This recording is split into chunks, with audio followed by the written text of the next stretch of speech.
Moscow once was the first stop for North Korea's leader. Joseph Stalin was the man whose approval Kim Il-sung, appointed by the Soviet occupation authorities, had to win for an attack on the South. The USSR had plenty of military hardware with which to equip the North Korean army. However, Stalin sought to keep Moscow in the background. He wanted to avoid a confrontation with the United States and entangle the People's Republic of China in the conflict. The latter increased the PRC's reliance on Moscow and share of the war's costs. Soviet control loosened after Stalin's death and the end of the war. Although the Soviet Union remained the North's more powerful neighbor, Beijing had rescued Kim from otherwise certain military defeat. Moreover, Kim Il-sung particularly disliked Nikita Khrushchev's de-Stalinization program. Kim Il-sung played his two large neighbors against each other. Observed Fyodor Tershitsky of NK News, North Korea deftly exploited this diplomatic game. For the entire Cold War, Pyongyang successfully milked the Kremlin for resources, with offering nothing but smiles and talk of friendship in return. The fact that the same line was pursued towards Beijing was a small consolation. China also suffered tensions in its relationship with the Democratic People's Republic of Korea but enjoyed greater influence in Pyongyang. Especially important, the PRC came to dominate North Korea's external economic relations after the former's economic takeoff.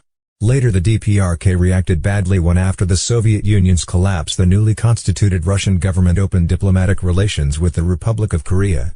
Although China eventually followed suit, the North's reaction then was more muted, presumably because it would not have been wise to offend both of its occasional patrons.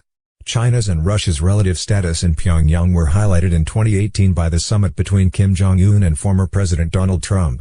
The summit triggered 5 visits between Kim Jong-un and the PRC's Xi Jinping but only one 3-hour, mostly symbolic meet and greet with Russia's Vladimir Putin. Although Moscow's relations with North Korea still matter less than those that North Korea maintains with China, the former retains veto power over United Nations sanctions and is the source of some hard currency for financially strapped Pyongyang.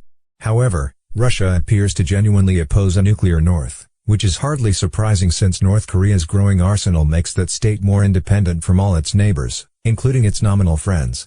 Recent estimates from the RAND Corporation and Asan Institute are particularly sobering for Moscow. Within a few years, Pyongyang could possess a couple of hundred nukes, making it a mid-level nuclear power. For Moscow, both shaping North Korea's behavior and coping with its collapse would become much more challenging.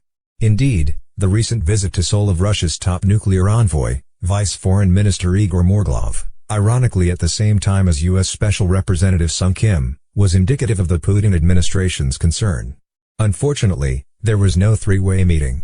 While top nuclear envoys from the U.S. and Russia visited South Korea simultaneously, the three countries did not hold a trilateral meeting, Sung Kim explained. It reflects that the officials of the U.S. and Russia came to South Korea for different purposes. I guess the Moscow government needed to figure out what's going on before North Korea-US dialogue resumes. Along with China, Russia has recently stressed the need for six-party nuclear talks. It may have wanted to prepare for a multilateral dialogue frame in advance. It is known that the three-way talks among the United States, South Korea and Russia did not take place in Seoul because of Russia's rejection. It appears that Russia didn't want to pressure North Korea by acting as if it was supporting the South Korea-US alliance. Given the state of U.S.-Russian relations, little more might be expected. Yet Washington's and Moscow's interests in the Korean peninsula are similar. In contrast to China, both worry less about North Korean stability, since the North's northern border area matters less to them. Moscow also has much less trade with the DPRK and would suffer less geopolitically than the PRC from a reunified Korea allied with America, which suggests the possibility of a discussion, and perhaps even a deal, between Moscow and Washington on the Koreas. In its own right, the U.S. should seek to diffuse tensions with Russia and find a modus vivendi to move past Ukraine, Syria, and other seemingly intractable controversies.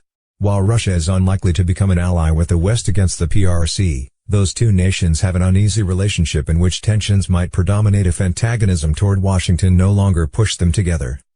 Similarly, the United States should seek to win stronger support from the Putin government for North Korean denuclearization.